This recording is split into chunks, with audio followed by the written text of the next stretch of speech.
Hello, denizens of the internet. As many of you know, I stopped watching Star Trek's Strange New Worlds a few shows into season 2. Several of you have complained that I only review things I hate. That's not true. I don't hate Hawaiian pizza. I love it. I don't go into reviewing anything to hate it. Even after hating the first 2 episodes of this season, I went into episode 3 hoping for the best, but it was the last straw. I'm not a fan of having the TV shows and movies I have loved turned into crap, and I reserve the right to vent my spleen. Still others have commented that they really love season 2 of Strange New Worlds, and that's great. I'm not going to tell you to not like it. But regardless, I'm going to say what I have to say, and you're free to listen, as well as disagree. Overall, the issues I have with SNW points to an overall malaise in the quality of writing across movies and streaming. My biggest problem is the lack of subtext. Subtext is what the character is thinking. Most people don't say what they think, especially if someone's feelings are going to be hurt or you've had a traumatic event and you're still processing it, and especially if you're keeping a secret. I've talked about this before in previous videos, but in summary, the writers of New Trek believe that characters blathering about their feelings is dramatic and engaging. It's not. It's boring. And besides, it's not fun to write. Every writer worth their salt wants to put memorable lines in the mouths of actors. I think we all remember Robert Duvall's line from Apocalypse Now, "I love the smell of napalm in the morning." And Al Pacino from The Godfather Part 3, "Just when I thought I was out, they pull me back in." Duvall could have said exactly what he was thinking. "I love killing Vietnamese." And Al Pacino could have said, "I hate my goddamn family." Both of these are the subtext. Neither would be memorable lines. And that's why the writing is now boring, because characters are saying their subtext, or they are sacrificing a well-known character for a cheap laugh. I'll get back to that later. And speaking of laughs, in comedy, you actually do say the subtext.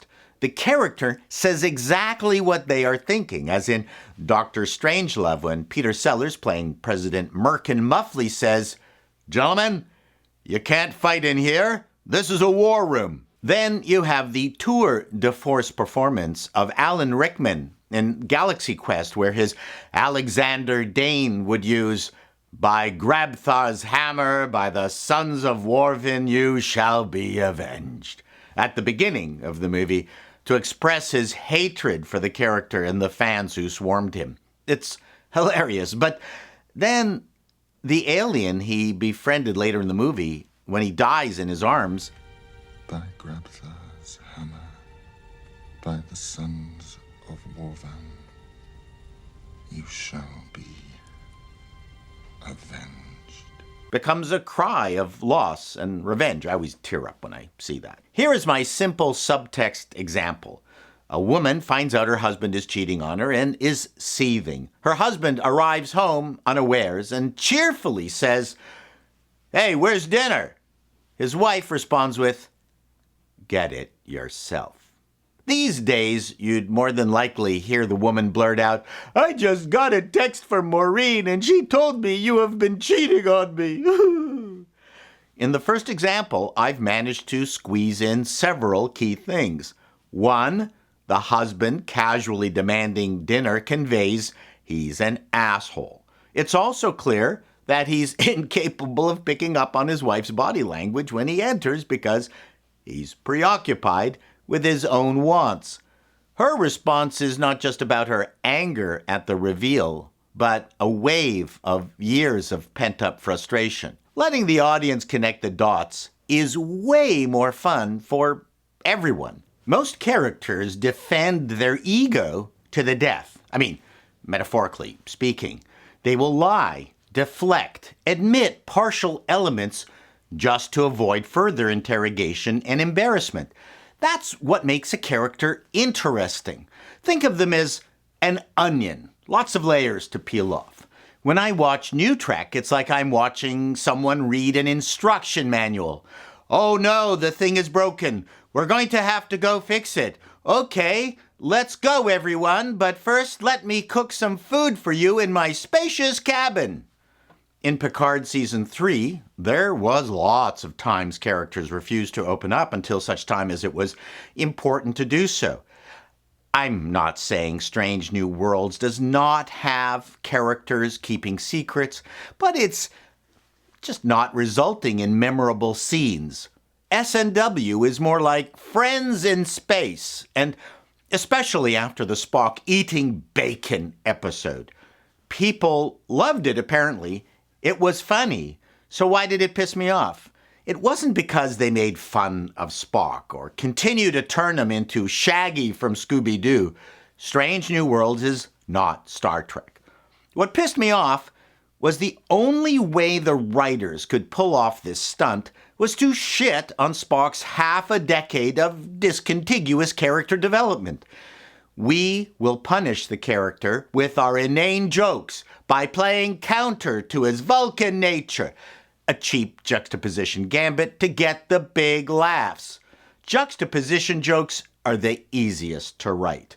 The danger using them is that there's no going back. Spock is no longer the taciturn Spock with his Vulcan side fighting his human side for control every minute of the day. Shaggy Spock is one, and Vulcan Spock will only be used for the big laughs. Will they have him go through the plaque tau blood fever before the menagerie takes place to bring him back into line? I got the same sinking feeling when Luke Skywalker from The Last Jedi got his lightsaber back and just tossed it nonchalantly over his shoulder as if it were a meaningless sex toy. Yes, big laugh, Rian Johnson. It was a cheat.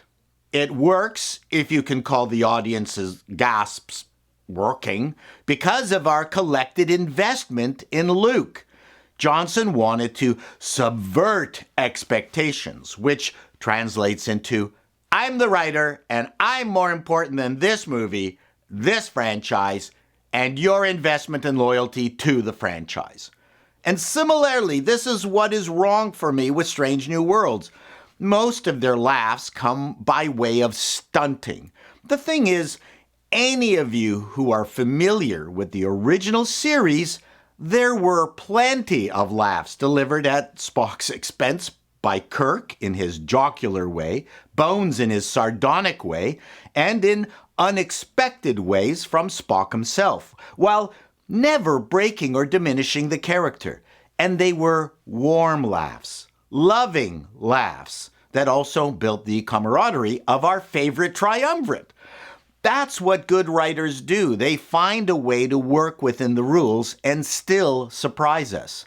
When you break the rules, as SNW continually does, there are no limits. The jokes are not a surprise, but cheap masturbation.